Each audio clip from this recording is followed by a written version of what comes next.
자, 이번에는 둘째 시간을 가도록 하겠습니다. 문호일 박사님은 시카고에서 마스터를 하시고 클레어몬트 대학에서 PhD를 마치셨습니다. 요한복음 율법과 사랑을 읽어주시겠습니다. 이런 기회를 주셔서 감사하고 영광입니다. 봄에 그 요한복음의 율법과 사랑에 대해서 하겠다고 제안을 해놓고 계속 미뤄뒀다가 얼마 전에 쓰게 됐어요. 예, 들리십니까? 예. 예.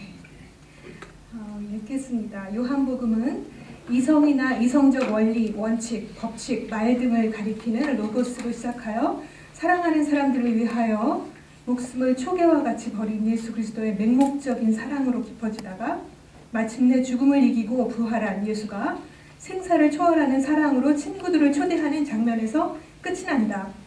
남성명사 로고스로 시작하여 여성명사 아가페에 도달하는 쌍극 구조 (binary construction으로 되어 있는 것이다.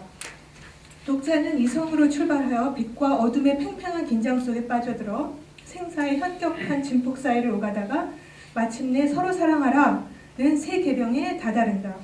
요한복음은 미로와도 같은 본문을 순례하는 독자에게 냉철한 이성과 무모한 사랑을 겸비한 예수의 친구이자 하나님의 자녀로 거듭나 세상의 빛으로 살면서 하늘의 기쁨을 충만하게 누리기를 권고한다. 그러나 모세의 제자들로 등장하는 예수의 적대자들은 사랑보다 율법을 앞세운다. 상식적으로 율법이라는 말은 아가페보다는 로고스에 가깝지만 요한복음은 율법과 비슷한 말들을 다양하고 독특하게 사용하므로 그 어휘와 용례 파악에 특별한 주의를 요한다. 다음 단락으로 내려가겠습니다. 요한복음이 의미하는 사랑과 율법의 정체와 관계를 이 짧은 논문에서 상세하게 다루기는 불가능하다. 따라서 이 논문은 요한복음의 율법을 면밀하게 분석한 세베리노 판카로의 연구를 전제하고 출발점으로 삼되 요한복음이 어떻게 자칭 모세의 제자들과 그들의 율법 해석에 맞서 하나님의 자녀들과 새 계명의 정통성을 주장하는가를 전체적으로 조망하는 데 만족하겠다. 다음 단락으로 넘어가겠습니다. 다음 단원이고요. 이 요한복음의 율법과 사랑에 관한 선행 연구들과 문제점. 웨인 믹스가 평한 대로 1975년에 출간한 판카로의 수정된 박사학위 논문은 요한복음의 율법에 관한 개념들을 치밀하게 분석한 최초의 단행본이다. 그럼에도 불구하고 우리 학계는 아직 판카로가 정식으로 소개되지 않았기 때문에 판카로의 주장을 간략하게나마 소개할 필요가 있겠다. 판카로는 요한복음이 사용하는 율법의 기능을 이중의미어, 더블왕창더로 개념으로 분석했는데 제1부에서 예수를 심판하고 정죄하려는 유대인들의 율법 개념을 다루었고 제2부에서 유대인들을 비판하고 예수에게 호의적인 율법 개념을 다루었다.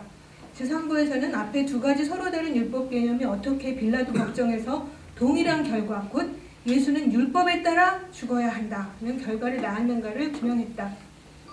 유대인들의 율법에 따르면 예수는 율법을 위반했기 때문에 사형당해야 하고 예수의 율법에 따르면 율법이 예고한 하나님의 구속적 의지를 성취하기 위하여 예수의 대속적 죽음이 요구되는 것이다. 제4부에서는 요한복음이 율법을 지칭하기 위하여 사용한 용어들과 상징들을 분석했다. 직접적으로 율법을 뜻하는 노모스 외에도 여러 표현들이 율법을 상징하는데요. 여기는 건너뛰겠습니다.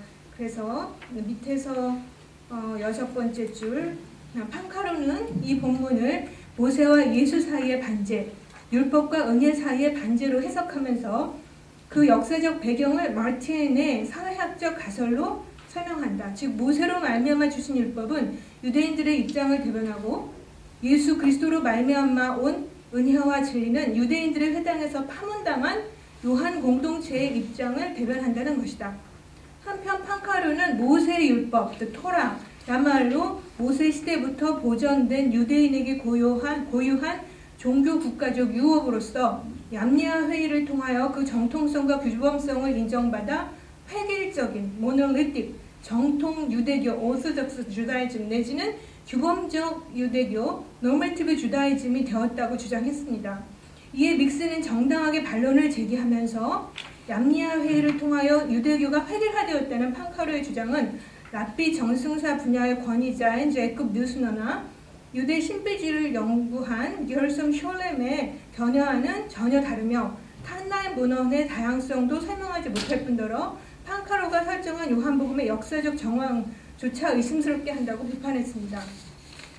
또한 판카로는 유대교에 대한 왜곡된 시각을 바탕으로 제안하기를 요한복음 역시 율법이란 말을 정통 유대교 내지는 규범적 유대교에 관한 매우 유대적, very Jewish한 의미로 사용한다고 주장했습니다. 판카로에게 유대적이라는 말은 모세의 율법 전통을 뜻하는 매우 좁은 의미입니다. 그러나 필자는 얌니아 가상회 이후에도 유대교 안에는 모세 전통 외에 지혜 전통, 묵시 전통, 신비주의 전통 등이 공존했으며 이 여러 전통들이 서로 융합하거나 견자하며 외래적 요인들과 다채롭게 교감했다고 봅니다. 특히 필자는 박사학위 논문과 소논문들에서 요한복음은 유대 전통 가운데 솔로몬과 지혜 전통에서 유래한 요소들을 비판적으로 도입하여 유대교의 또 다른 전통인 모세 전통을 일부 견제하고 일부 포용한다고 제안한 바 있습니다. 더불어 판카로는 마르틴의 이론을 근거로 주장하기를 요한 공동체는 예수를 믿어 율법을 배반하고 유대 회당에서 파문당했기 때문에 더 이상 스스로를 유대인이라 여길 권리가 없었으나 본디 유대인으로서 정통 유대인들만 유대인이라는 현실을 완전하게 받아들일 수 없었다고 주장했습니다. 그래서 요한복음 곳곳에 유다이어스라는 유대인의라는 용어가 모호하게 사용되고 있다는 것입니다. 또한 요한복음이 유대인의 유다이어스라는 말을 정통 유대인들에게 양보하고 유대 기독교인들을 가리킬 때는 이스라엘 또는 이스라엘리테스라는 영예스러운 표현을 쓴다고 제안했습니다. 다음 단락으로 내려가겠습니다. 그런데 판카로의 주장대로 요한 공동체가 얌니아 회의 이후에 패권을 잡은 정통 유대인들을 정당한 유대인으로 인정하고 정작 자신들은 유대인으로서의 정체성의 혼란을 겪으면서 매우 소극적으로만 유대인이라고 생각했을까요? 얌니아 회의 이전에도 바울은 유대 회당에서 예수를 믿는 사람들을 맹렬히 핍박하고 잡아갔다고 사도행전을 기록하므로 아포스나고거스라는 단어가 얌니아 회의나 이단들을 저주하는 축도문인 멜카트 하메님과 직접적인 연관이 있다고 입증할 만한 근거는 희박합니다. 또한 요한 공동체의 심리학적 자의식을 정확히 재건할 자료도 불충분합니다. 판커러의 주장은 요한 공동체가 유대교 주류에서 밀려난 종파였다는 마틴의 가설을 지나치게 확대 해석한 결과로서 요한복음이 예수를 유대인이자 유대인의 왕이라고 정의하는 까닭을 설명하지 못합니다. 또한 요한의 예수는 구원은 유대인들에게서 난다 하고 선언하는데 이는 유대인으로서의 자의식마저 상실한 소극적인 태도라기보다는 예수와 요한 공동체야말로 유대 전통의 계승자라는 자부심과 유대인으로서의 자의식이 분명한 매우 적극적인 태도인 것입니다. 뿐만 아니라 요한 공동체 내부인을 유대인이라고 칭하는 본문들도 요한복음에 있습니다. 다음 단락 내려가겠습니다. 따라서 요한복음에서 유대인이란 당시 유대인이라 불리던 사람들을 일반적으로 일컫는 말로서 다음 세 가지로 분류할 수 있습니다. 첫 번째, 예수를 믿은 유대인들. 두 번째, 예수의 말을 들었으나 영접하지 않고 여전히 세상에 속하여 예수를 죽음으로 몰고 간 자칭 모세의 제자들이요 아브라함의 후손인 유대인들. 그 다음에 세 번째는 나머지 유대인들. 요한복음은 어떤 때 예수를 믿은 유대인을 지칭하며 어떤 때 예수를 대적하는 유대인을 지칭하는지 밝히지 않은 채 혼용하므로 이 용어가 등장할 때마다 맥락에 따라서 해석해야 합니다. 요컨대 요한복음은 예수와 요한 공동체를 모든 유대인들이 아니라 어떤 유대인들과 대립한 것으로 묘사하며 이에 굴하지 않고 자신들이야말로 유대 전통의 정당한 계승자들로서 예수의 오심으로 완전해진 유대 전통을 이제는 유대성의 한계를 넘어 온 세상에 선포하려고 했던 이들로 묘사하는 것입니다. 후고세스의 표현을 빌자면 요한 공동체는 유대 전통에 집착하여 자신들 외에 모든 세상을 배척한 종파 섹트가 아니라 유대 전통을 정당하게 계승하면서도 그 전통에 집착하지 않고 새로운 요소를 가미하여 일부 적대자들의 저항에도 불구하고 세상을 향해 진취적으로 뻗어간 새로운 신앙책의 커트였던 것입니다. 마틴의 영향으로 믹스는 요한 공동체를 종파로 해석하고 요한복음의 사랑을 내부인들끼리 사랑하는 폐쇄적인 계명으로 해석했으나 필자는 후고세스의 가설을 기초하여 요한복음의 사랑을 유대 전통의 계승이자 확장선상에서 해석합니다. 한편 요한복음의 율법과 사랑의 상관관계를 집중적으로 다룬 최초의 단행본은 찰스 페르난도의 박사학위 논문입니다. 페르난도에 따르면 요한복음 전반부 1장에서 12장에 등장하는 노모스는 후반부 13, 21장에 등장하는 사랑으로 가기 위한 절차요 예비 단계로서 모세의 율법은 예수가 계시한 사랑에서 완성된다고 합니다. 페르난도는 요한복음 저자가 반율법주의자가 아니고 모세의 율법이 예수에게 부정적이지 않다는 점을 부각시키는데 너무 치중한 나머지 요한복음 자체 내에 엄연히 존재하는 율법의 부정적인 측면을 간과합니다. 요한복음은 노모스라는 용어를 때때로 예수 적대자들의 율법 해석을 지칭하는 말로 사용하는데 페르난도는 이에 대하여 부주의합니다. 더구나 노모스가 요한복음 전반부에만 등장한다는 페르난도의 주장은 터무니없는 것입니다. 비록 그 빈도수가 후반부에서 줄어들지만 그 심각성은 더욱 심화됩니다. 후반부에서 유대인들의 노모스는 예수를 죽게 하는데 결정적인 역할을 하기 때문입니다. 이에 필자는 다음 장에서 관련 용어들을 분석하고자 합니다. 3번은요, 요한복음에 사용된 율법 및 율법과 유사한 용어들. 앞서 언급했듯이 판카로는 요한복음이 율법과 비슷한 의미로 사용하는 표현들을 다양하게 열거했는데 여기서는 노무스, 그라페, 엔톨레만 집중하겠습니다. 첫 번째 노무스, 모세, 아브라함. 70인역은 히브리어 성경의 토라를 주로 노모스라고 번역합니다. 토라는 이후 유대교 내에서 율법이나 모세오경뿐 아니라 성경과 부전성경 해석 또는 여호와의 모든 뜻을 가리키는 말로 발전했고 여성으로 의인화되기도 하였으므로 노모스보다 광범위한 함의를 가졌다는 것이 학자들의 일반적인 견해입니다. 요한복음에서 노모스는 총 15회 사용되었는데 그 가운데 5회는 모세와 함께 언급됩니다. 예수와 유대인들은 각각 자신들의 서로 다른 율법 해석에 따라 상대방을 공격하고 자신을 변호합니다. 먼저 예수의 적대자들은 아브라함을 우리 아버지라 부르는 자칭 아브라함의 자손들이자 모세의 제자들로서 하나님께서 모세에게 말씀하신 줄은 알아도 예수는 모르는 자들입니다. 이들은 우리가 율법을 갖고 있다고 선언하고 이들 중 하나인 유대인에 관한 니고데모 역시 율법을 우리 율법이라고 칭합니다. 이들에게 예수는 안식일을 지키지 않고 스스로를 하나님의 아들이라고 주장함으로써 율법을 어긴 자로서 율법에 따라 사형당해야 마땅할 자입니다. 또한 예수를 믿는 이들은 율법을 알지 못하는 무리로서 저주받아 마땅한 자들입니다. 이에 대하여 예수는 적대자들이 추앙하는 아브라함과 모세와 율법에 호소하여 적대자들을 반격합니다. 그 밑에 단원으로 내려가겠습니다. 요한복음은 창조시 세계 이전까지 거슬러 올라가는 하나님 아버지와 아들 예수의 선지성을 바탕으로 예수를 유대 조상들 및 율법과 차별화합니다. 예수는 본래 위 타 아노에 속한 존재이자 하나님의 독생자 모노게네스로서 아래에 속한 것들 타카토와 태생적 존재론적으로 다릅니다. 여기서 모노게네스는 플라톤에서 초월자의 속성을 고스란히 이어받은 영원한 존재 터어나이를 뜻하며 영혼이 태어났다가 사라지기를 반복하는 것 토기그노메노나이와 구별됩니다. 전자는 영원히 존재하는 것이지만 후자는 처음부터 존재와는 무관하게 발생했다가 사라지는 덧없는 현상에 불과합니다. 요한복음에서 예수는 선지자이자 창조자인 로고스의 육화된 현현으로서 창세 전부터 하나님 아버지의 사랑을 받은 아들입니다. 따라서 예수는 모세 이전 아브라함이 나기 전부터 존재했습니다. 무한한 존재인 예수는 덧없는 존재인 아브라함이나 모세를 거치지 않고 하나님 아버지와 통하여 아버지에게 직접 받은 말씀을 요한 공동체에게 실수 없이 완전하게 전달합니다. 요한 공동체 역시 예수의 선지성에 편승하여 위로 거듭난 하나님의 자녀들이므로 더 이상 모세의 율법에 속박되지 않습니다. 요한복음에서 죽을 수밖에 없는 아브라함의 덧없는 속성을 드러내는 이는 예수가 아니라 뜻밖에도 아브라함의 자손들입니다. 아브라함과 선지자들도 죽었거늘 너 예수는 이미 죽은 우리 조상 아브라함보다 크냐?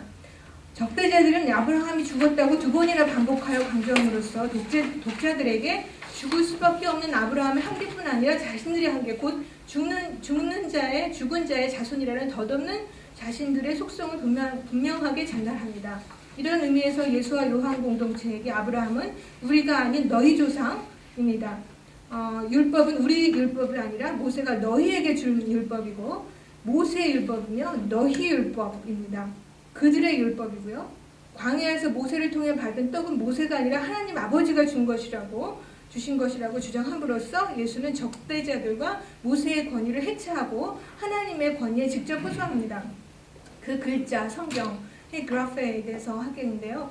마태복음과 누가복음은 율법의 한 획이 없어지는 것을, 천지가 없어지는 것을 견주었으나 요한복음에서 율법을 폐하지 않으려고 애쓰는 사람은 예수가 아니라 모세의 제자들입니다. 예수는 율법이 아니라 그 글자, 성경, 헤그라페를 폐하지 못한다고 선언합니다. 예수를 증거하는 것도 율법이 아니라 그라페입니다. 이 그라페는 곧 내게 대하여 증거하는 것이로다. 사도 바울은 이웃사랑을 논하면서 사랑은 율법의 성취라고 요약하였으나 요한복음에서 성취되어야 하는 것은 노모스가 아니라 그라페입니다. 그라페가 정확히 무엇인가에 관하여 헨도 해석하기를 어려워합니다. 복수형 하이그라파이는 일반적으로 성경 전체를 뜻하고 단수형 헤그라페는 어떤 특정 성경 구조를 뜻하지만 이런 해석은 요한복음에 적합하지 않다고 합니다. 요한복음에서 성취되기를 바라는 내용에 상응하는 구약 성경이 무엇인지 분명하지 않을 때가 있기 때문입니다. 바레트는 그 성경 그라페란 일반적 의미로 구약 성경을 뜻할 것이라고 막연하게 추측합니다. 그런데 다음 가정법 목적절들을 살펴보시면요, 그 글자와 그 말씀에 연관이 있는 것을 알 수 있습니다. 이 공식을 요한복음은 사용하고 있는데요. 이 공식에 들어간 뭐뭐가 들어가 있는가를 보시면 그라프하고 말씀이 같다는 것을 생각하실 수 있습니다. 요한복음 12장 38절에서 성취되어야 하는 그 말씀은 우리에게 들은 바를 누가 믿었느냐, 여호와의 팔이 누게 나타났느냐 하는 것인데 이것은 70인역 이사야서 53장 1절에 기록한 헬라어와 정확하게 일치합니다. 또한 요한복음 15장 25절에 성취되어야 할 말씀은 저희가 무고히 나를 미워하였다 하는 것인데 이는 시편과 일치합니다. 다음 밑으로 단락을 내려가겠습니다. 그러나 같은 시편이라도 그들의 율법으로 분류하지 않는 내용이 요한복음에 공존합니다. 예컨대 요한복음 19장 24절에서 성취되어야 할 그라페는 시 22편 18절에 상응합니다. 그러나 요한복음은 이 시편을 그들의 율법에 기록된 것이라고 하지 않고 그냥 그라페라고만 합니다. 요한복음에서 성취되어야 한다는 그 말씀이나 그 그라페는 대부분 이사야서 및 시편과 일치하거나 유사하며 지혜문헌으로 분리되는 실학서와 비슷한 것도 있습니다. 주목할 것은 요한복음 18장 32절에서 성취되어야 할 말씀은 기록된 성경이 아니라 예수의 말씀이라는 사실입니다. 요한복음은 기록된 말씀들과 예수가 하신 말씀을 동등하게 취급하여 모두 성취되어야 할 것으로 보는 것입니다. 이런 해석은 다음 말씀과도 상응합니다. 죽은 자 가운데서 살아나신 후에야 제자들이 이 말씀하신 것을 기억하고 성경과 및 예수의 하신 말씀을 믿었더라. 여기서도 기록된 성경과 예수가 하신 말씀을 병렬시킴으로써 둘을 동등하게 취급합니다. 그 밑에는 그 회상에 관한 플라톤 이론인데요. 건너뛰겠습니다. 계명. 율법과 비슷한 용어들 가운데 계명 엔톨레가 있습니다. 70인역이 엔톨레를 번역하는 히브리어는 미스바, 주로 미스바인데요. 슈랭크에 따르면 헬레니즘 교육을 많이 받은 요세푸스나 알렉산드리아 필러는 파일 오브 알렉산드리아는 엔톨레보다 노모스를 선호한다고 합니다. 요세푸스는 현존하는 자신의 저작에서 엔톨레를 약 78회 사용하고 노모스는 527회나 사용합니다. 파일러도 엔톨레를 10회 이내 사용하고 노모스는 576회 사용합니다. 마태복음 22장 36절에서 율법사는 율법 중에 큰 계명이 무엇인지 물음으로써 율법은 계명들로 이루어졌음을 암시합니다. 유사하게 에베소서도 계명들로 이루어진 율법이라는 개념이 나옵니다. 또한 누가복음 10장 25절은 십계명을 노모스라고 말합니다. 사도 바울은 엔톨레와 노모스를 혼용하면서 이 둘이 죄를 알게 한다고 적고 있습니다. 또한 바울은 십계명의 내용을 언급하면서 로고스, 엔톨레, 노모스라는 용어를 모두 사용합니다. 야고보서는 이웃을 사랑하라는 계명을 노모스라고, 계명이 아니라 노모스라고 부릅니다. 특이하게도 마가복음에는 노모스라는 단어가 전혀 나오지 않습니다. 마가복음에서 율법에 해당하는 적대들의 강령은 사람의 유전이고 이에 상응하는 마가 공동체의 강령은 하나님의 계명, 엔톨레입니다. 너희가 하나님의 계명은 버리고 사람의 유전을 지키느니라. 마가복음에서 그 계명은 십계명을 뜻하고 마가는 그것을 다시 사랑에 관한 두 가지 가장 큰 계명으로 요약합니다. 유사하게 요한복음에서 예수의 계명도 사랑에 관한 것인데 요한은 그것을 큰 계명이 아니라 새 계명이라고 부릅니다. 요한복음에서 단수 엔톨레와 복수 엔톨라는 한 경험만을 제외하고 예수가 하나님께 직접 받은 말씀 명령으로서 예수가 제자들에게 전해준 말씀 명령을 뜻합니다. 이 계명은 위에서 내려받아 아래에서 지키면 위에 대한 사랑이 표현되는 계명입니다. 결론적으로 엔톨레는 노모스를 구성하는 각각의 계명 또는 여러 계명을 일컫기도 하지만 저자에 따라 엔톨레와 노모스를 계명 또는 율법이라는 뜻으로 차별 없이 혼용하거나 둘 중 하나만 사용하거나 둘 중 하나를 더욱 자주 사용하기도 합니다. 그러므로 요한복음이 노모스를 모세의 율법 내지는 요한 공동체의 적대자들의 율법이라는 뜻으로 사용할지라도 요한복음과 요한 공동체가 유대 율법 전통과 모든 유대인들을 배척했다고 보기는 어렵습니다. 요한복음은 유대 전통에서 하나님의 명령, 율법 또는 계명을 뜻하는 엔톨레라는 용어를 요한 공동체를 위한 계명이라는 뜻으로 사용할 뿐 아니라 전술했듯이 유대 문헌에서 율법을 뜻하는 용어와 상징들을 다양하게 도입하여 예수와 요한 공동체에 적용하기 때문입니다. 그러므로 요한복음은 모든 유대인들과 모든 유대 전통을 배격한 섹트가 아니라 요한 공동체의 초기 구성원들을 박해하고 파문했던 일부 유대인들과 그들의 율법 해석을 배격한 컬트였다고 해석할 수 있겠습니다.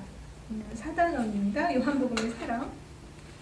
요한복음에서 사랑은 제자들이 지켜야 할 세 계명, 예수의 말씀, 하나님이 주신 말씀, 예수와 하나님의 관계, 예수와 제자들의 관계, 제자들과 하나님의 관계에 관한 것이므로 사랑과 말씀, 사랑과 계명 내지는 율법은 요한복음에서 동전의 양면과 같습니다. 이것을 판카루는 언약적 사랑, covenant love라고 표현했습니다. 요한복음이 사랑 주제를 표현하기 위해 사용하는 용어들은 아가페, 아가판, 필러스, 필리아라는 단어가 안 나오고요. 필리인입니다. 총 63회 사용됐는데요. 마태복음에서는 14회, 마가복음에서 6회, 누가복음에서 31회 사용한 것과 견주면 요한복음에서 사랑이 차지하는 비중을 감지하실 수 있습니다. 요한복음은 그리스도 문헌에서 통상 사랑을 지칭하는 에로스라는 명사나 에란이라는 동사를 전혀 사용하지 않으나 이 단어들과 어원을 같이 하는 동사로서 묻다, 질문하다라는 뜻을 가진 에로타는 28회나 사용합니다. 특히 에로타는 예수와 제자들 사이에 자주 사용되며 특이하게도 예수가 하나님께 기도하는 행위를 묘사할 때도 이 동사를 씁니다. 공동복음서는 기도하는 장면을 묘사할 때 프로스케스타이 또는 데스타이라는 단어들을 사용하지만 요한복음은 이 두 동사를 전혀 사용하지 않습니다. 요한복음의 사랑은 그 대상을 중심으로 세 종류의 서로 사랑으로 분류할 수 있습니다. 첫째, 하나님 아버지와 그 아들 사이의 사랑. 아버지는 세상이 창조되기 이전부터 그 아들을 사랑하셨습니다. 둘째, 아들과 그 제자들 사이의 사랑. 제자들은 아들을 믿어 하나님의 자녀가 되고 아들로부터 받은 계명을 행함으로써 아들의 친구가 됩니다. 셋째, 아버지와 아들을 사랑한 사람들 사이의 사랑인데요. 이 사랑은 아들의 중보를 통해서 이루어집니다. 요한복음에서는 하나님 아버지와 아들이 선지함으로 말씀만 선지하는 것이 아니라 하나님의 속성인 사랑도 선지합니다. 창세전부터 존재하면서 세상 창조를 주도하는 사랑이라는 개념은 헤시오드에 나오는데요. 디아거니 그리스 창조신화에서 볼 수 있는데요. 이 신화는 이후 많은 그리스 문헌과 영지주의 문헌에서 출몰을 합니다. 그러나 이런 문헌들과 다르게 요한복음은 사랑을 창조주라고 직접 소개하지 않습니다. 대신 복음서 첫머리에서 선지하는 로고스를 창조주로 소개하고 후반부에서 선지하는 사랑을 언급함으로써 간접적으로만 사랑과 창조를 연결시킵니다. 요한복음의 사랑은 그 방향에 따라 두 가지 종류의 사랑으로 분류할 수 있습니다. 내려오는 사랑과 올려드리는 사랑. 내려오는 사랑은 아버지에게서 아들에게, 다시 아들에게서 제자들에게 내려가는데 내리사랑의 목적은 아버지께서 제자들을 사랑한다는 것을 세상에 알리는 데 있습니다. 아버지께서 나를 보내신 것과 또 나를 사랑하신 같이 저희도 사랑하신 것을 세상으로 알게 하려 함이로소이다. 이 본문은 내리사랑의 특징은 사랑하는 대상을 세상으로 보내는 것입니다. 라는 걸 알려줍니다. 따라서 아버지는 아들을 사랑하여 세상에 보내고 아들은 사랑하는 제자들을 세상에 보냅니다. 내 사랑이 보내는 것이라면 올려드리는 사랑은 사랑하는 대상의 계명을 지키는 것입니다. 아버지께서 나를 사랑하신 것 같이 나도 너희를 사랑하였으니 나의 사랑 안에 거하라. 내가 아버지의 계명을 지켜 그의 사랑 안에 거하는 것 같이 너희도 내 계명을 지키면 내 사랑 안에 거하리라. 여호와의 계명을 지키는 것이야말로 그를 사랑하는 것이라는 사상은 구약에 광범위하게 나타나며 특히 10계명 중에 나타납니다.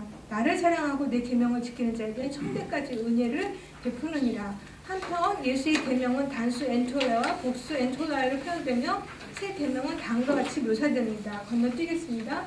예수가 제자들에게 사랑의 계명을 주는 장면은 예수가 체포되기 직전 죽음이 임박한 상황에 설정되어 있습니다.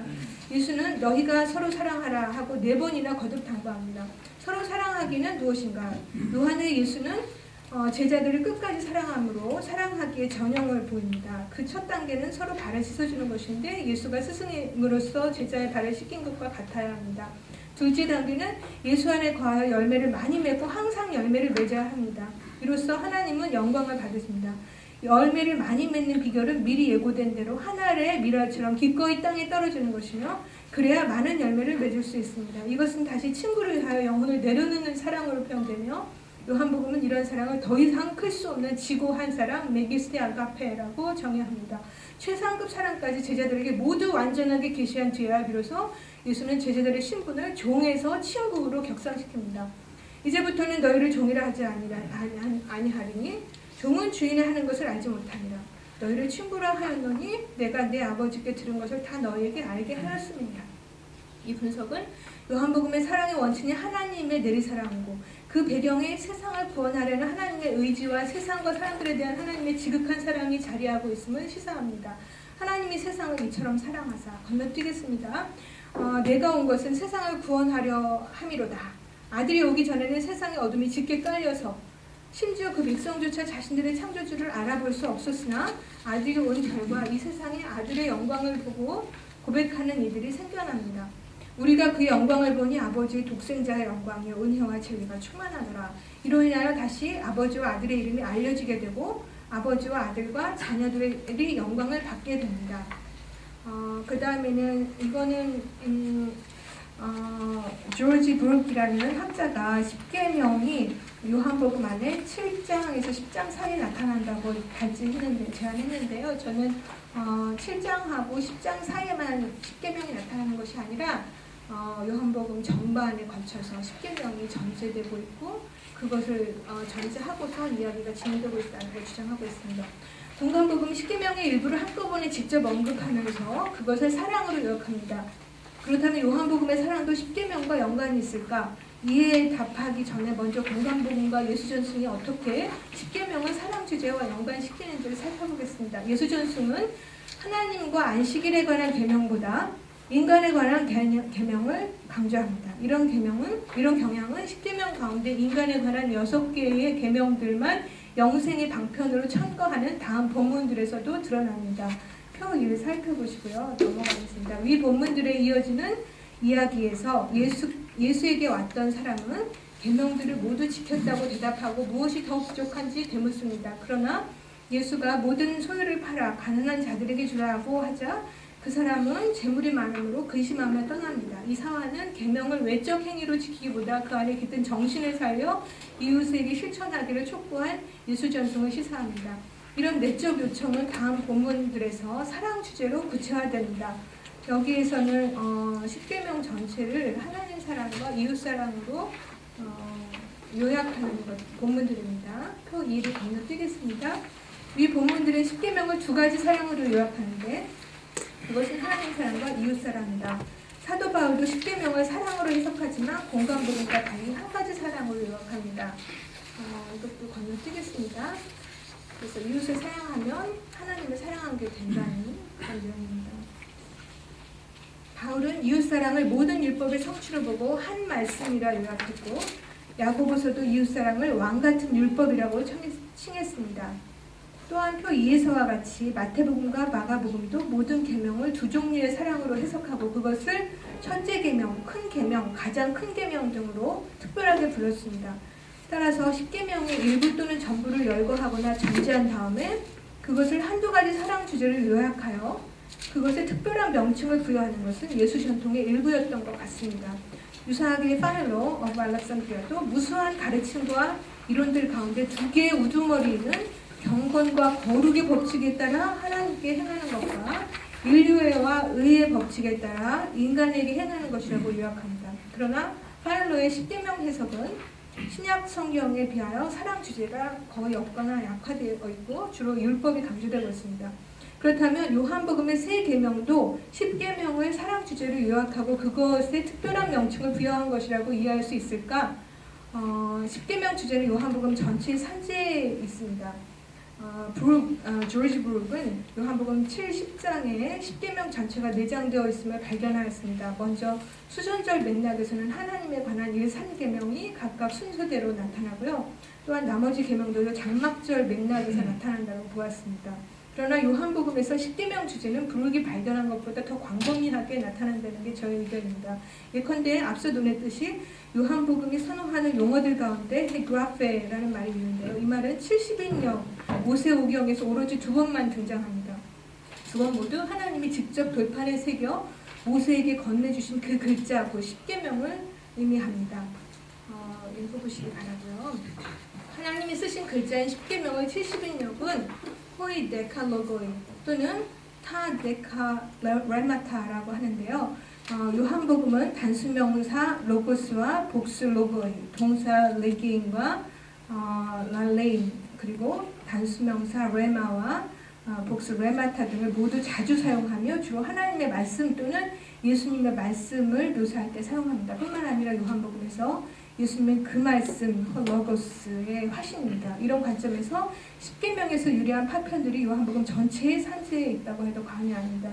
뿐만 아니라 예수와 유대인 사이의 긴장은 10계명에 대한 해석에서 비롯됩니다. 전술했듯이 유대 권력자들이 예수를 고소한 까닭은 10계명 가운데 하나님에 관한 계명들과 안식일 계명을 어겼다고 판단했기 때문입니다. 따라서 요한복음은 예수가 아버지의 계명을 모두 지킴으로써 아버지를 사랑했다는 점과 안식일의 정신을 어기지 않았다는 점에 집중하여 예수를 변호합니다. 먼저 예수는 하나님 아버지의 독생자 모노게네스로서 아버지에게서 정권을 부여받아 오로지 아버지의 일만을 하고 다른 신을 섬기지 않았으니 제1계명을 지켰습니다. 아버지의 계명을 지킴으로써 아버지를 사랑했으니 제2계명도 지켰습니다. 아버지의 이름으로 와서 아버지의 이름으로 행하고 아버지의 이름을 영화롭게 했으니 제3계명도 지켰습니다. 하나님의 뜻을 따라 하나님 아버지가 일하신 것처럼 아들도 안식일에 일하며 사랑을 온전케 했으니 제4계명도 지켰습니다. 뿐만 아니라 예수는 아버지를 공경한 것은 물론 어머니의 말을 따라 물을 포도주로 만들고 사랑하는 제자에게 어머니 부양을 맡겼으니 제5계명도 지켰습니다. 예수 역시 적대자들을 향해 너희 중에 율법을 지키는 자가 없도다 하고 선언하고 10계명에 기초하여 반격합니다. 저들과 달리 예수는 하나님보다 인간에 관한 계명에 치중하여 공격합니다. 저들의 아버지는 하나님이 아니라 마귀이며 마귀를 따라 행함으로 제1계명과 제7계명을 어겼습니다. 아버지보다 모세의 율법을 중요시하고 하나님을 사랑하지 않으므로 제2계명도 어겼습니다. 아버지의 이름으로 온 예수를 믿지 않았으니 제3계명을 어겼습니다. 안식일을 지키는 행위만 할 뿐 하나님의 뜻을 헤아리지 못했으니 제4계명도 어겼습니다. 하나님 아버지의 뜻을 거역할 뿐 아니라 자신들이 아버지라 부르는 아브라함의 행사를 하지 않았으니 제5계명을 어겼습니다. 끊임없이 예수를 죽이려 하다가 마침내 그 아비 마귀의 행사를 따라 예수를 죽였으니 제6계명을 어겼습니다. 저들은 절도요 강도니 제8계명을 어겼습니다. 저들은 마귀를 따라 거짓말을 하고 거짓말쟁이일 뿐 아니라 탐심을 되었으니 제9계명과 10계명을 어겼습니다. 마지막 결론 부분입니다. 요한복음에서 율법은 유대인을 사랑은 이스라엘을 대변한다는 이분법적 해석은 요한복음의 율법과 사랑의 관계를 너무 단순화시킬 뿐만 아니라 반유대적 해석의 위험조차 있습니다. 요한복음의 사랑은 유대인과 유대 전통 전체에 대한 반제가 아니라 예수를 죽음으로 몰아가고 요한 공동체 초기 구성원들을 회당에서 파문시킨 일부 유대 권력자들에 대한 반제라고 보아야 합니다. 또한 요한 공동체가 정통 유대교에서 밀려나 내부인끼리만 서로 사랑하기를 가짐하며 자신들만 알아듣는 언어로 세상 전체를 향해 폐쇄적이고 절망적인 적개심을 불태웠던 종파였다는 가설은 요한복음의 우주적이고 진취적인 면모를 읽어내지 못한 편파적인 것입니다. 소글세스가 지적했듯이 요한복음은 자칭 모세의 제자들과 갈등했을 뿐 쿰난 종파와는 달리 다른 유대인, 로마인, 헬라인들과는 드러내놓고 갈등한 흔적을 보이지 않습니다. 요한 공동체가 과거 유대 전통을 고집하려는 경향을 보이지 않는다고 해서 유대 전통과 결별했다고 볼 수 없습니다.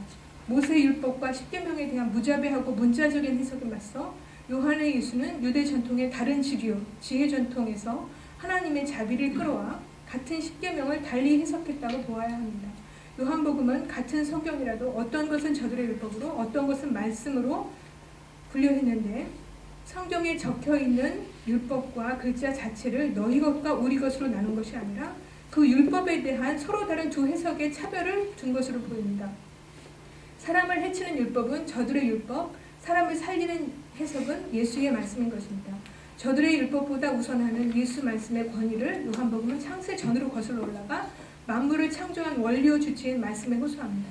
요한복음은 플라톤적 우주론과 이원론을 상기시키는 용어들을 도입하여 예수의 본질을 선지적 말씀과 모노게네스의 현현이라고 정의함으로써 예수가 존재론적인 면에서 모세와 율법보다 압도적으로 우월함을 주장합니다. 모세와 율법은 영원히 존재할 수 없는 비존재적 현상에 불과한 반면 예수는 도무지 존재하지 않을 수 없는 선제적 진리요 영원한 존재인 것입니다. 비록 요한복음은 사랑이 율법과 선지자의 강령이라고 직접 언급하지는 않으나 모세가 율법에 적고 선지자들이 노래한 그이가 바로 예수요 하나님의 아들이라고 소개함으로써 모세와 율법을 현상적 위치 아래에 하나님 아버지와 아들 예수를 존재적 위치 위에 배치합니다. 예수의 정체와 권위는 다시 희나로 시작하는 가정법 목적절로 이루어진 공식들에서 살아나는데 이 공식을 통해 예수의 말씀은 이사야서 및 성경의 권위와 어깨를 나란히 합니다. 또 다른 희나 가정법 목적절은 예수의 말씀이야말로 하나님의 자녀들로 하여금 예수가 하늘에서 끌어내린 신령한 기쁨을 예수 자신만큼 충만하게 누리도록 하기 위한 것임을 암시합니다. 내가 이것을 너희에게 이름은 내 기쁨이 너희 안에 있어 너희 기쁨을 충만하게 하려 함이니라. 너희가 서로 사랑하라는 계명은 비록 외형적으로 단순해 보이지만 요한복음 전체를 감싸고 있는 십계명이라는 의무 속에서 예수와 요한 공동체가 삶으로 비전해 율법과 선지자에 대한 해석이요 결정체입니다. 또한 세 계명은 외형상 한 가지 사랑처럼 보이지만 예수가 너희를 사랑한 것 같이라는 조건이 있기 때문에 한 가지가 아니라 두 가지의 예수 사랑 방식을 요구합니다. 그것은 위로 하나님의 계명을 지킴으로써 하나님을 사랑하고 아래로 제자들을 끝까지 사랑하여 많은 열매를 맺는 것입니다. 요한의 예수가 적대자들을 상대할 때 사용한 자료는 주로 선지서와 지혜문헌입니다.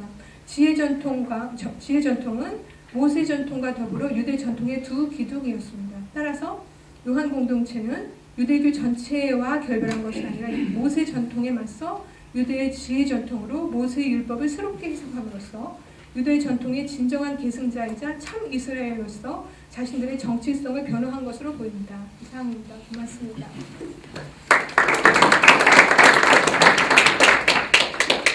네, 우리가 요한복음 읽을 때 상당히 참 쉬워 보였는데 오늘 말재를 듣고 나니까 지금 굉장히 어려워진 것 같습니다. 우리가 토론을 통해서 우리 생각을 좀 정리를 해내어야 될 것 같은데 우리가 페이퍼를 읽는 것을 들었고 결말을 우리가 지금 눈으로 따라갔는데 우리 입말로 좀 변화를 시켜야 오늘 발표하는 우리가 좀 정리를 할 수 있을 것 같아요. 요한복음에서 결국 노모스가 나오고 헤그라페가 나오고 그 다음에 엔톨레가 나오고 그 다음에 이제 아가페가 나오고 이게 아마 오늘 키워드 같아요. 그죠? 그 외에도 이제 모노게네스라든가 또 지혜라든가 이런 다양한 개념들이 이 안에 다 담겨 있었는데 어쨌든 우리가 오늘 핵심적으로 좀 정리를 해야 될 것은 요한복음이 말하는 노모스가 구체적으로 뭔지 좀 정리를 해서 유대인들이 이해하는 노모스, 헤그라페, 엔톨레 그리고 유대인들이 혹시 아가페에 대해서 이야기를 했는지 이 아가페는 완전히 예수 공동체에만 발견되는 건지 그것하고 어쨌든 유대인들이 가지고 있는 이 세 가지 키 컨셉하고 요한복음이 말하는 이 세 가지 키 컨셉이 어떻게 좀 다른지 좀 딱 정리를 해주시면 결론 부분에 있어서 이제 이분법적 관점을 우리는 보고 싶지 않다는 이건 굉장히 도움이 되었던 것 같고 그렇다면 구체적으로 무엇이 같고 무엇이 다른지 한번 정리를 해주시면 도움이 될 것 같습니다. 예, 먼저 유대인들이 아가페라는 단어를 썼는가 이것은 이제 요한복음 내에서는 아가페를 쓰지 않습니다. 그런데 요한복음 밖에서 예를 들어 스파일 오브 알렉산드리아 이런 조세푸스 이런 사람들, 파일로는 특히 이제 아가페 쓰고요. 또 70의 역은 아가페가 많이 등장하고요. 그래서 이 아가페는요, 그 그레이크 로마니즘, 그레이크 로만 리터처에서 에로스에 해당하는 에로스라는, 거기서는 에로스가 많이 발전했는데 에로스를 사용하지 않고 아가페를 사용하는데요. 왜 그랬는가에 대해서는 많은 사람들이 얘기를 했습니다. 왜냐하면 이제 에로스가 두 가지 에로스가 이제 플라톤이라든가 이런 데 보시면은 두 가지 에로스가 있는데 하늘의 에로스하고 이 땅 아래 에로스가 있는데 땅 아래 에로스라는 단어가 너무 천박하게 사용됐기 때문에 그냥 똑같이 에로스라고 하면은 그런 에로스로 이해될 수도 있고, 그 다음에 또 그레이크 로마니즘에서 말하는 바로 그 사랑만을 얘기하는 것처럼 보여줄 수 있기 때문에 용어를 바꿔서 아가페로 사용한 것 같아요. 그래서 요한복음 자체 내에서는 유대인들이 아가페를 쓰지 않았지만 요한복음 밖에서는 널리 사용했다는 거 말씀드리고요. 이제 율법은 원래는 이제 굉장히 이제 중성적인 의미죠. 이것 너희들의 율법, 우리들의 율법 이렇게 나눌 수 없는 그것인데 그것을 그 예수의 적대자들은 그 율법을 굉장히 사람을 심판하고 이제 죽음으로 몰아가는 그런 쪽으로 사용하는 반면에 예수는 똑같은 내용이라도 그것을 사랑으로 해석하는. 그래서 이제 그 십계명, 이제 구체적으로는 그게 십계명인데요. 십계명을 사람을 심판하는 도구로 사용하느냐, 아니면 사람을 살리는 하나님의 사랑을 현현시키는 도구로 사용하느냐, 그 해석에 따라서 그것이 저들의 율법이 될 수도 있고 우리들의 엔톨레가 될 수도 있는 것 같습니다. 그라페에 대해서는 서로 같은 개념인가요? 그라페는 이제 그 모세오경에서 그러니까 신명기하고 출애굽기에서 그 모세오경 중에서 거기에만 나오는데요. 그게 이제 십계명을 하나님이 쓰시는 장면에서 나와요. 그런데 이제 그걸 갖다가 그걸 표현하는 것이 이제 동사도 있고 명사도 있는데 그 동사와 명사가 굉장히 많이 자주 요한복음에 나타나는데 그 파일로의 그 용어들하고 분석을 하시면요, 이제 요한복음 엔톨레나 그라페 이런 거를 좋아하는데 파일로는 노모스 이런 거 좋아해요. 그리고 이제 또 노모스, 파일로 오브 알렉산드리아 이제 용어를 분석을 해보시면은 그냥 유대 전통적인 노모스가 아니라 거기에다가 플러스 DK를 붙입니다. 그 DK는 뭐냐면은 그 헤쇼드의 이제 띠어건이나 무슨 뭐 웍스앤데이스 이런 데 보시면은 그 정의의 여신이에요. 그래가지고 제우스의 딸인데 제우스 이제 오른편에 앉아가지고 그 자기 부하들을 한 3,000명의 ним프들을 운영합니다. 그래가지고 ним프들을 3,000명을 이 세상에 보내가지고 잘못하는 사람이 있나 감시하는 거예요. 그래가지고 잘못하는 사람이 있으면 벌 주는 그런 역할을 하는 게 디케예요. 그래서 그 제우스가 통치하는 그 우주의 질서를 유지하는 그 심판기관이라고 할 수도 있고요. 사법기관이 이제 디케라고 할 수 있는데 파일러는 직접 그 해쇼들을 인용을 해요.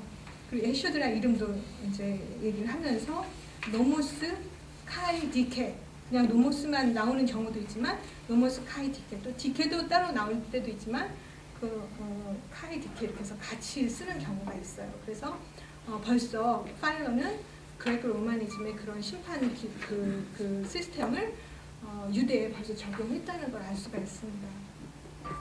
네. 여러분들 질문 자유롭게 하십시오. 네. 원래는 김종수 교수님이 아마 질문하시길 바라는데 제가 목연학자로서 사실 요한복음이랑 관계에 대해서 흥미를 제가 많이 느끼고 있었는데 오늘 인터텍츄얼리티를 말씀하셔갖고 저는 이제 좀 생각을 해봤는데 지금 교수님께서는 출애굽기 쪽만 지금 하셨잖아요. 근데 혹시 신명기랑 연결시키고자 하는 생각 안 해보셨는지가 일단은 예, 저 신명기도 보긴 봤는데요. 네. 신명기도 이제 율법을 사랑으로 해석하는 그런 경향이 많잖아요. 네. 그래서 이제 오늘 제가 이것을 그럼에도 불구하고 굳이 예수 전통이라고 할 수 있는가 여기에 대해서 이제 거기에 대한 반론이신 것 같은데요. 아니요, 예. 저는 이 말씀하신 내용에 대해서는 뭐 전부 다 찬성하는데 예. 이제 단지 이제 인터섹슈얼리티를 할 때 예. 출애굽기랑 그 십계명 좀 하셨는데 예. 제가 보기에는 이제 신명기랑 훨씬 더 많은 걸 해낼 수 있는 것 같아서 네, 제가 맞습니다. 그 부분에 대해서 제가 예. 그래서 제가 이제 그 신명기 전체와 요한복음을 비교하는 데는 별 큰 관심을 두지 않았고요. 십계명을 두 가지의 사랑으로 해석한 본문이 있는가를 찾는 데 집중을 했어요. 그랬는데 이제 신명기 자체 내에서도 아까 그 구약학자 한 분하고 말씀 나눠본 결과도 신명기 자체 내에서도 이웃 사랑을 얘기하고 있고 그 다음에 하나님 사랑을 얘기하고는 있지만 계명을 쭉 얘기한 다음에 두 가지로 딱 요약한 두 가지 사랑으로 요약한 그 본문은 찾지를 못했어요. 그래서 이제 그 도대체 그렇게 하는 그 공간복음에 나타나는 그런 것은 어디서 나온 건가 제가 많이 찾았는데 파일로도 이제 10계명을 쭉 얘기한 다음에 두 가지로 요약을 하는데 뭐로 요약을 하냐면 사랑으로 요약을 하는 것이 아니라 해석하는 것이 아니라 율법에 치중해서 해석을 합니다. 파일로는. 그래서 그거를 10계명을 쫙 얘기한 다음에 사랑으로 해석하는 거는 예수 전통에서 집중적으로 나타나는 게 아닌가. 그 다음에 실학서도 제가 조사했는데요. 실학서에도 이웃사랑이 많이 나오는데 이웃사랑과 하나님 사랑이 병렬적으로 같이 나오는 본문은 없어요. 근데 이제 제가 몇 년 전에 사실 그러니까 이런 취지의 글을 사실 하나 썼었거든요. 요한복음이라는 건 아니지만 신명기 자체 신학을 하면서 했는데 그 제목을 제가 이제 부드러운 마음과 뻣뻣한 목이라는 제목으로 해갖고 제가 글을 하나 썼어요. 근데 그러면서 이제 요 문제에 대해서 출발점을 했는데 이제 한번 그냥 제가 이걸 들으면서 저도 인터텍스를 한 차원에서 보면 최근에 이제 데니얼 블록이라는 학자가 이제 그 오경을 신학한 것이 이제 신명기고 이제 그것을 신약식으로 말하면 이제 복음서를 신학하는 것이 요한복음이다. 이제 이런 말을 했는데 상당히 이제 뭐 전문학자들은 어떻게 생각할지 모르지만 저는 이제 상식적인 차원에서 상당히 이제 흥미로운 포인트를 했고 그다음에 지금 십계명이랑 이제 연결 부분을 논문 끝부분에 하셨거든요. 근데 이제 신명기 학자들 같은 경우 그 신명기의 율법 전체가 십계명을 따라가고 있다라는 걸 이제 많이 하고 있잖아요. 이제 그런 면에서는 좀 더 할 수가 있을 것 같고 그다음에 이제 그 계명 준수와 사랑의 관계에 대해서 이야기를 했는데 그거는 이제 십계명이 신명기에도 나오지 않습니까? 거기에 사실 그대로 나오는 상이고 그래서 신명기랑 좀 더 적절하지 않나 생각하고 그다음에 신명기 6장 신명기도 제가 인용했습니다. 예. 근데 신명기 6장의 쉐마랑 그다음에 신명기 11장 그다음에 30장 같은 데 보면 아예 계명 준수가 무엇이냐라고 할 때 하나님 사랑이라고 이야기를 하거든요. 네, 그 부분에서 이제 하고 또 예수님이 이제 큰 계명 이야기하실 때도 인용하셨던 것이 쉐마의 6장 5절이잖아요. 이제 그런 부분에서 가면 이제 그렇고 그다음에 저는 요한복음이랑 또 한 가지 이제 흥미는 느끼는데 딱히 이제 70년을 통해서 연결은 안 돼요. 근데 신명기에서 제가 생각할 때는 사랑을 표현하는 핵심 단어가 아하브라는 흔한 히브리 단어가 아니라 사실은 다바크라는 달라붙다라는 단어예요. 이 달라붙다가 창세기 2장 24절에서 나오는 남자가 그 부모와 연합하여 한 몸을 이룰 줄 알 때 그 단어거든요. 근데 요한복음 15장에 보면 예수님이 이제 그 제자들과 자신의 관계를 본질적으로 말할 때 가지가 그 나무에 붙어 있으면이라는 표현 쓰잖아요. 저는 이제 그런 부분에서 보면은 인터섹션을 할 때 출애굽기의 십계명보다는 차라리 신명기 쪽에 하면은 신명기 전체가 사실 사랑과 계명의 관계를 이야기하면서 계명보다는 사랑이 더 본질적이라는 이야기를 이미 하고 있거든요. 그랬으면 어땠을까 하는 생각이 제가 들어가고 있습니다. 예. 저도 이제 출애굽기만 집중적으로 비교한 건 아니고요. 두 가지 다 말씀드렸고요. 이제 물론 이제 신명기도 굉장히 중요한데 그 전통이 어디서 나중에 후대까지 더 강조됐는가 이것도 중요할 것 같아요. 예를 들어서 이제 지혜문학에서 더 사랑이 강조된다든가 이런 부분들. 예, 그래서 저는 아가서하고 이제 제 그러니까 박사학위 논문은 아가서의 사랑과 요한복음의 사랑을 비교했습니다. 그래서 제목은 당신의 사랑은 포도주보다 더하나이다. Your love is better than wine 이걸로 했습니다. 근데 그 이야기 하셨는데 지혜 부분도 사실 신명기 학자들이 제일 많이 했던 주제 중에 하나가 신명기가 지혜 전통 안에 있다는 거거든요. 그런 면에서 하면 예, 아주 흥미로운 말씀이세요. 네. 아니 재밌게 잘 들었고요. 여기 보니까 이제 그 판카로라는 학자를 전 잘 모르는데 그 판카로가 요한복음의 사랑을 언약적인 사랑이라고 이제 표현을 했는데 우리 박철현 교수님 지금 말씀하신 것처럼 결국은 신명기 6장 4절에 나오는 그 여호와에 대한 사랑 그것과 연관이 된다고 볼 수 있을 것 같거든요. 근데 그 특이한 점이 그 히브리어 단어의 그 아합이라는 것이 아가서에서 쓰이는 그 아하브, 그러니까 남자와 여자의, 그러니까 굳이 헬라 쪽의 그 언어를 빌린다면 에로스에 가까운 어떤 남녀의 육체적인 정열적인 그런 사랑이라는 그런 표현인데, 근데 어떻게 하나님을 이렇게 에로스적인 그런 측면에서, 그러니까 그것이 이제 조금 다르게 나타난 것이 이제 그 아가파오라든가 아가페라는 그런 단어라고 볼 수 있을 것 같은데, 근데 그 신명기 학자들은 이야기하기를 이 신명기에서 쓰이는 아하브라는 단어의 개념은 조금은 틀리다라고 말을 하거든요. 그래서 이제 그걸 찾는 것이 결국은 계약이라는 그러한 관점에서 그러니까 자기 밑에 있는 그 종신이라든가 이런 사람들에게 계약을 맺으면서 이거 지키지 않으면 너 죽이겠다. 온갖 신들의 저주를 다 퍼붓는 것과 또 하나의 측면은 그 마음으로 나를 간절히 사랑해서 나를 배반하지 말아주라 제발 이렇게 부탁하는 그런 두 가지 측면이 뭐 함무라비 같은 데서도 보면은 그 계약 같은 데서 보면 나타나는데 그러한 즉 그러니까 그런 어떤 사랑의 이면에는 그 나의 명령을 지켜주기를 바라는 그런 것들이 이제 요한복음에 아주 적절하게 잘 설명을 하셨던 것 같아요. 근데 그런 계약적인 사랑을 말하려면 어쩌면 제가 생각할 때는 그 반대 측면인 저주에 대한 것도 나타나야 되지 않을까. 신명기에는 그게 분명하게 나타나거든요. 근데 요한복음에서도 혹시 그런 것이 물론 마귀라고 말하고요, 살인자라고 말하는 거는 나쁜 말이죠, 굉장히. 그러나 그렇게 말하지만 제가 읽은 것으로는 저의 해석으로는 요한복음에서는 예수는 최대한 상대방을 먼저 공격하지 않아요. 그래서 이제 그 주로 이제 디베이트가 벌어지는 장면을 보시면은 저쪽이 예수님한테 다가와서 싸움을 걸지 예수님이 먼저 다가가서 싸움을 거는 경우가 없고요. 예수님은 주로 누구에게 다가갔냐면 사마리아 여인, 그 다음에 저 예루살렘에 가보면은 온갖 병자들이 다 있습니다. 그들을 가해오는 굳이 봅니다. 그리고 38년 된 병자를 찾아가고요. 그 다음에 나면서부터 소병된 자를 보시죠. 먼저 이렇게 그래서 보셔서 내가 나쁘지 않느냐 하고 먼저 말을 건네시는 그런 장면들이 나오는데요. 그거는 이제 공격할 이제 적대자들에게 먼저 말을 건다든가 그런 경우는 나타나지 않습니다. 네, 그래서 최대한 공격이나 비방을 자제하고 율법을 그리고 이제 예수님은 자기 자신 스스로 이제 나를 심판하러 온 게 아니다 이렇게 얘기하고요. 그 다음에 너희를 심판하는 것은 내가 아니라 너희들의 조상이라는 거죠. 율법이고.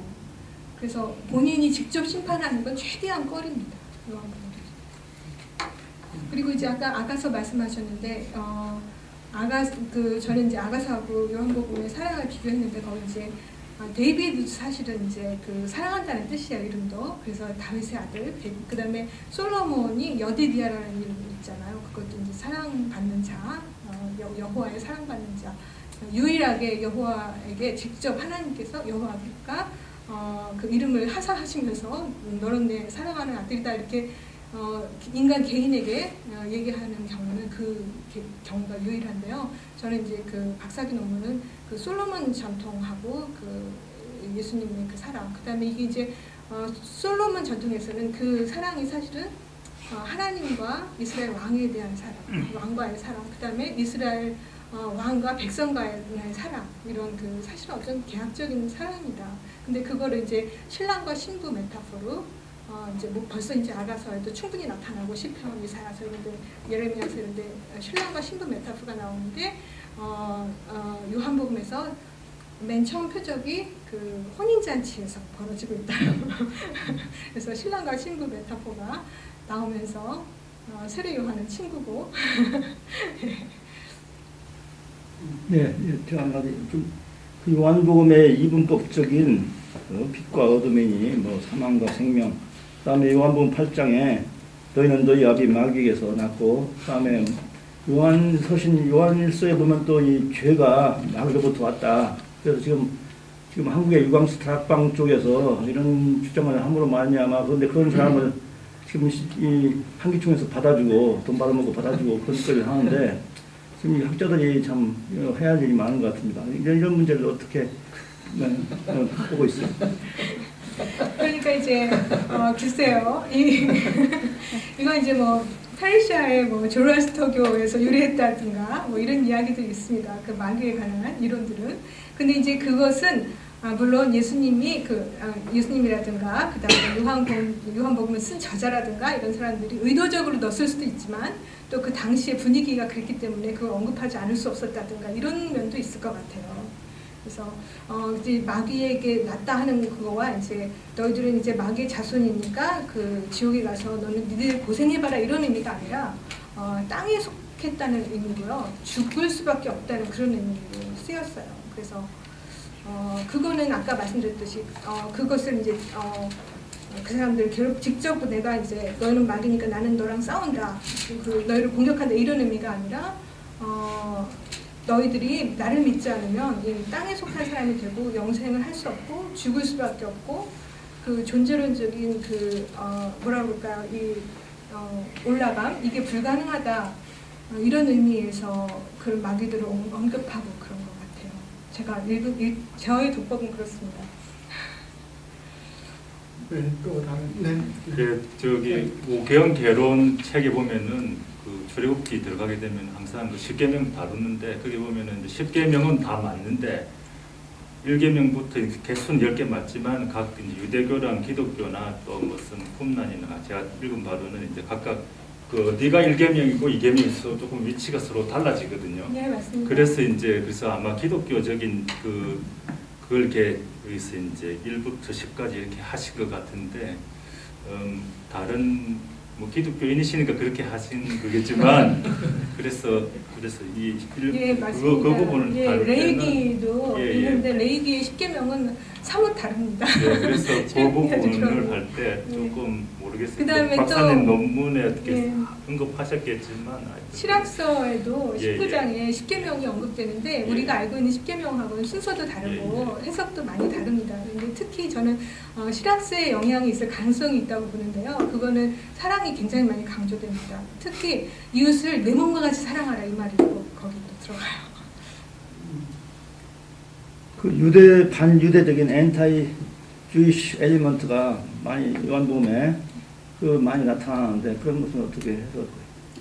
예, 그래서 이제 저는 그게 너무 안타깝습니다. 이제 저희가 가지고 있는 성경에 그래서 어떤 달리 해석할 수 있는 여지가 있는가. 특히 이제 저희 선생님은 러시안 주이시였어요. 그 이제 저 박사 지도 논문 지도해 주신 분은. 근데 이제 그분하고도 제가 많은 이야기를 했어요, 유대인들에 대해서. 근데 그래서 제가 이 결론은 푸거세스의 그 사회학적 이론을 적용하면 모든 유대인이 아니라 예수님과 요한 공동체를 핍박한 유대인으로 한정할 수도 있겠다. 그래서 이제 여러 가능성을 이제 적용을 해보니까 그게 가능한 것 같아요. 그래서 유다이어스라는 단어를 더블 앙탕도 읽을 수 있을 것 같아요. 그 이중 의미어로. 그렇게 하면 그 유대 전체를 살인자고요, 마귀의 자식으로 이렇게 몰아붙이는 거는 경계할 수 있지 않을까. 그래서 저는 이제 양심을 가진 인간으로서 이제 본문을 최대한 그렇게 해석하고 싶습니다.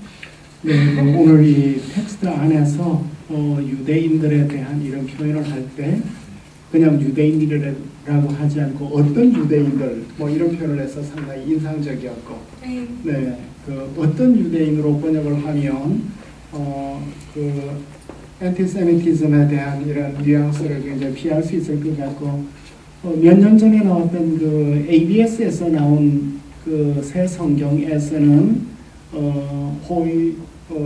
유다요이를 the leaders of the Jewish people, the leaders of the Jews, 권력자들, 네, 뭐 이렇게 리더를 붙여가지고 유대인 지도자들이 이렇게 번역을 해서 유대 사회에서는 굉장히 큰 호응을 받고 그 어떤 유대인 공동체에서는 그 성경을 좀 사가지고 뭐 여러 교회에 뿌리려고 하는 이런 일도 있었던 것 같습니다. 또 한 가지 말씀드리고 싶은 것은 그러면 유대인이 어떻게 유대인을 그렇게 신랄하게 비판할 수 있었느냐 이렇게 말씀하시는 분들도 계시겠지만 이제 조세푸스 같은데 보시면은요 그러니까 열심당을 굉장히 신랄하게 비판하잖아요. 이제 자기들의 이익 때문에 저렇게 했고 온 국민을 다 힘들게 했다. 뭐 이런 식으로 더 이상 그 이방인들조차도 그렇게 비판할 수 없을 만큼 자기 민족을 그렇게 신랄하게 비판합니다. 그래서 어떻게 유대인이 그럴 수 있느냐. 우리도 뭐 당이 틀리면 그럴 수 있잖아요. 네, 또 다른 질문 있습니까? 네, 목사님하고 그다음 김 목사님 하시고 전체 토론을 마무리를 합시다. 저도 하나 했으면 좋겠어요. 네, 먼저 하십시오. 제가요? 네. 글쎄 저는 이걸 보면서 이제 저도 이제 요한복음을 이제 강해를 이제 시작을 하려다가 이제 시작을 하는데 아주 상당히 많이 도움이 됐습니다. 근데 상당히 많은 그런 그 문제 의식을 갖게 되겠는데요. 혹시 도움이 되시려는지 모르겠습니다만은 일단 의문을 제기해 보면은 어떤 그 율법 전통하고 지혜 전통의 어떤 그러한 그것에 특별히 그 지혜 전통이 그 균형을 해야 되지 않겠는가 이렇게 생각이 되는데요. 말하자면 그 지혜 전통이 어떤 그 영지주의자들 그들의 어떤 그런 그 근원이라고 할까 이것이 어디서 근거했겠는가 그리고 이제 그 요한복음의 어떤 그러한 어떤 그 성격이 그러니까 그 영지주의자들의 어떤 그러한 그것하고 이제 많이 유사한데 특별히 이제 그 카렌 킹 이제 그 교수 같은 경우 이제 그렇게 이제 그것을 보고 있는데 그래서 어떤 그 지혜 전통이 어떤 그 영지주의자와 어떤 그런 관련이 있겠는지 그러한 것을 이제 생각을 해보게 되고요. 하나만 우리 질문을 받는 것으로 하죠. 그러니까 질문의 요지는 그다음 한 가지만 더 하죠. 네, 첫 번째 하나는 무엇입니까? 그러니까 하나는 영지주의하고 이 지혜 전통이라고 하는 네. 것이 이제 그 영지주의하고 네. 어떤 그런 관련을 가질 수 네, 있는 요한복음의 지혜 전통이 나오나요? 예, 네, 요한복음에 나오는 거기- 지혜 전통이 영지주의하고 어떤 관계가 있는지 그 하나만 우리 물어봅시다. 네, 두 분 또 계시니까 더 알고 싶은 건 우리 마치고 나서 그럴까요? 네 하십시오. 이제 요한복음에는요 지혜라는 소피아라는 말이 안 나오고요 영지주의와 지혜 전통의 어떤 모종의 관련이 있다는 것은 부인할 수 없습니다. 왜냐하면 아포크리폰 오브 존이라고 나카마드 라이브러리에 나오는 본문인데 거기 이제 소피아 미스가 있습니다. 거기서 소피아가 그 하나님하고 같이 있다가 강등돼가지고 그때 가서 얄다보스하고 결혼하는 뭐 이상한 이야기가 나오는데요. 거기에서 이제 소피아가 나오고요. 이제 왜 요한복음에 소피아라는 단어가 안 나오는가? 이제 바울이 쓰고 있는데 거기는 소피아는 여성이고요, 로고스가 남성이고요. 그러나 이제 로고스는 소피아와 같은 영계에 속한 단어입니다. 그렇기 때문에 그냥 남성이면서 예수님을 묘사하기 위해서 로고스를 쓴 것이 아닐까 이런 이야기가 있고요. 그래서 이제 요한복음이 도마복음하고의 갈등, 뭐 그다음에 여러 가지 신체계가 복잡한 그 영지주의와의 갈등이 있었을 것이다.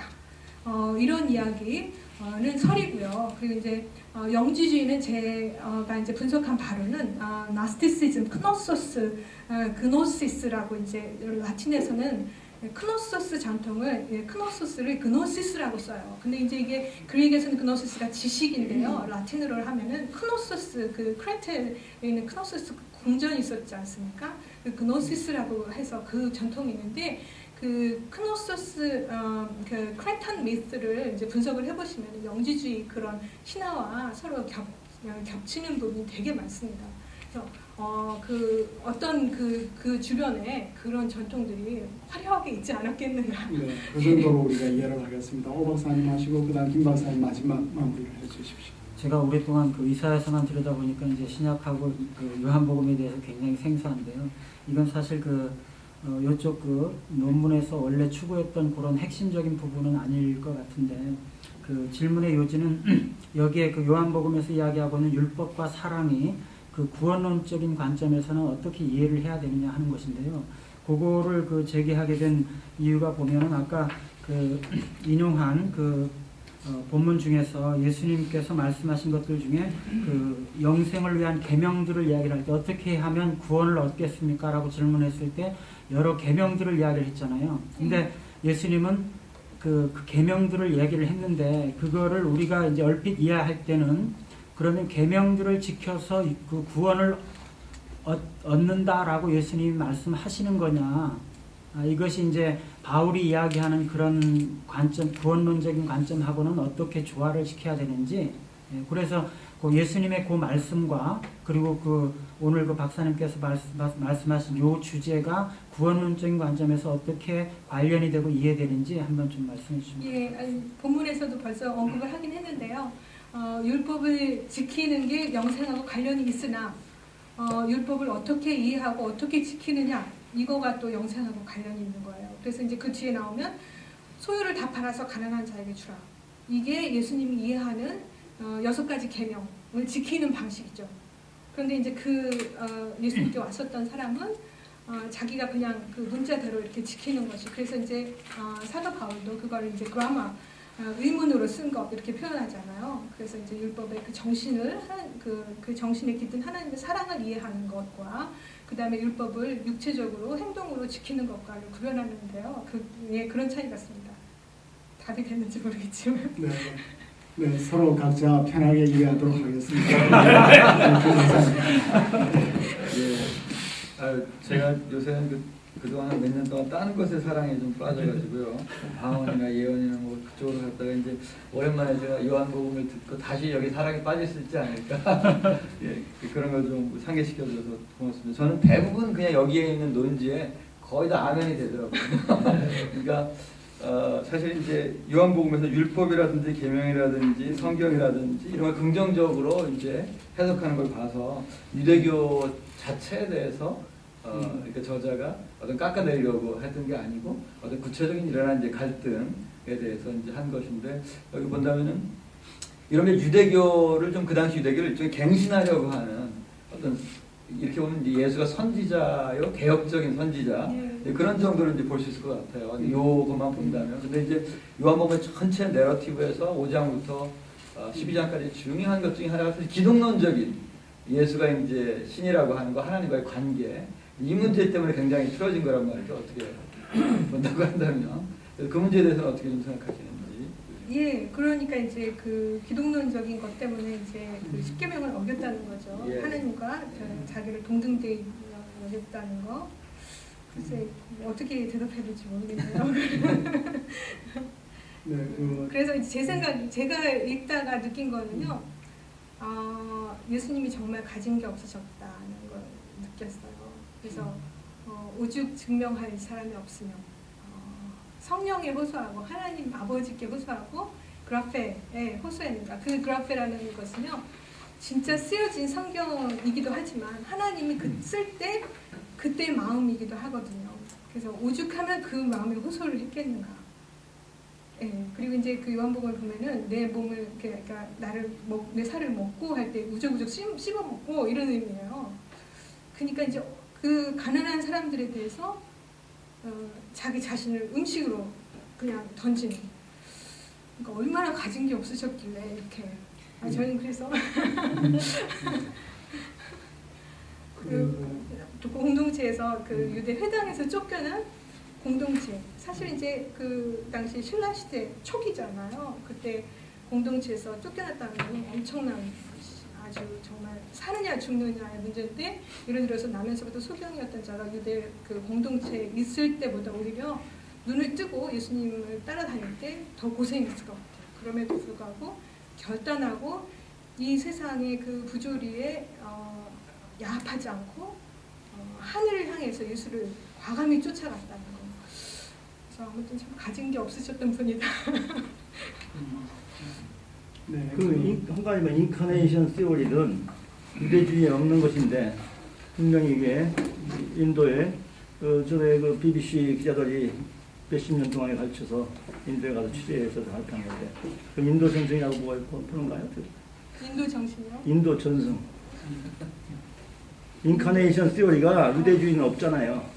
인카네이션이요. 예. 인카네이션이 당시에는요. 그 파일 오브 알렉산드리아 같은 경우는요. 모세를 뭐라고 하냐면은 모세가 로고스고 그다음에 누스예요. 그래서 누스의 현현이에요. 그러니까 어떻게 보면 유대교에도 벌써 인카네이션 사상이 있었다고 볼 수 있고요. 플루타크에 보면 이시스라든가 뭐 이런 사람들은 이제 뭐 신인지 사람인지 모르겠으나 그들을 묘사할 때 그 이데아 이론으로 묘사를 합니다. 그래서 이제 그건 이제 인간이 그 마이크로스코프하고 마크로스코픽한 그게 이제 같다는 거죠. 그 거대 우주론적으로 소우주, 대우주 뭐 이런 예. 알렉산드리아 필로는 이미 헬레나에 든 사람이니까 반 유대인이고 반 헬레나인이지 그 사람 유대주의라고 볼 수 없죠. 예, 맞습니다. 근데 벌써 이제 그 페르시아 때부터 헬레니즘이 진행됐다는 거예요. 이제 알렉산더 심지어 이전부터 헬레니즘이 진행됐고 이제 그 마카비서라든가 이런 데 보시면은 얼마나 헬레니즘이 심화됐는가를 알 수가 있으니까요. 네. 뭡니까? 제가 구약적인 배경에서 이해를 하자면 계명은 하나님만 주실 수 있는 거거든요. 근데 예수가 이게 세 계명이다. 이게 제게는 굉장히 이 사람이 누구길래 세 계명을 이렇게 던질 수 있나?